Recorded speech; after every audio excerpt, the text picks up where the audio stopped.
J'ai été véritablement impliqué dans la vie économique et sociale de la Martinique au cours de ces 25 ou 30 dernières années.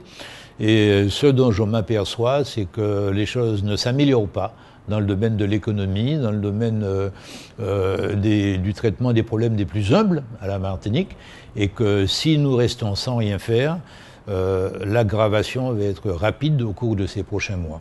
Donc je me suis engagé à faire un gros travail d'information, de communication, parce que les problèmes économiques, au total, sont assez peu connus. Les gens ne savent pas ce que c'est qu'une entreprise, ne savent pas ce que c'est que la gestion de la monnaie, ne savent pas ce que c'est que les relations économiques internationales. Donc, en employant autant que possible des mots simples, accessibles à chacun, j'essaie de faire comprendre à la fois l'organisation des choses économiques et puis les risques que nous sommes en train d'encourir, tant au niveau de la Martinique qu'au plan national, parce que la France va mal. L'endettement de la France est très grave aujourd'hui. Et ici, à la Martinique, l'endettement des collectivités les coince totalement. Disons que les collectivités n'ont plus d'argent pour passer des commandes. Et alors, il s'ensuit pour les entreprises des dépôts de bilan en chaîne. Et ça ne fait que s'accentuer au cours des mois.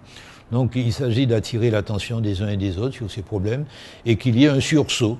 Est-ce que ce sursaut, on peut l'attendre du secteur public lui-même? C'est une question.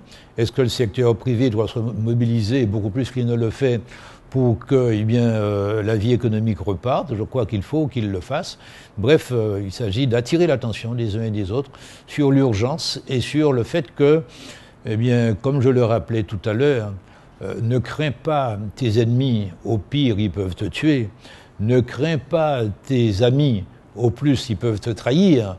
Mais crains les indifférents, car c'est à l'abri de leur indifférence que se perpétuent tous les crimes et toutes les trahisons. Je pense que l'inquiétude est complètement fondée, mais que c'est souvent à partir d'une inquiétude que le sursaut intervient et que, vous savez, la crise, c'est souvent le passé qui refuse de laisser la place à l'avenir. Si à partir d'une inquiétude, il y a un sursaut et qu'on prend les mesures, de cette inquiétude peuvent naître des choses très positives. Les chefs d'entreprise sont souvent des personnes qui ont le nez dans le guidon, en réalité. Ce sont des gens intelligents, actifs, mais qui n'ont pas le temps de prendre le recul. Et au fond, ce genre de débat est l'occasion pour eux de se poser des questions, de poser des questions à d'autres, et puis d'échanger leurs informations et leurs opinions sur à la fois la situation et les remèdes qu'on peut apporter pour l'améliorer.